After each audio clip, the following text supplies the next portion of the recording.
we can look at several examples of where Jesus demonstrated this for us, where he submitted when, in a logical sense, it didn't make sense. But he did it because he was submitting. One of the perfect examples of this is found in John chapter 13, verses 4 to 5. It says, he got up from supper, this is talking about Jesus, and laid aside his garments, and taking a towel, he girded himself. So he took a towel, wrapped it around his waist. Then he poured water into the basin and began to wash the feet of the disciples and to wipe them with the towel with which was girded. Now, we don't get how offensive this was for the disciples. Okay?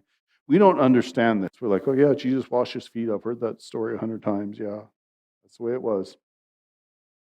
But Jesus was the teacher. He was the rabbi.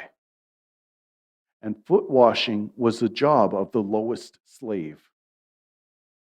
It was usually the slave who was youngest.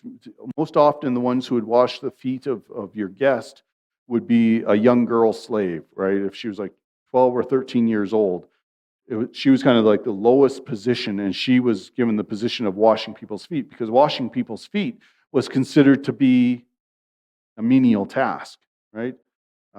And when Jesus does it, Peter, I gotta love Peter, right?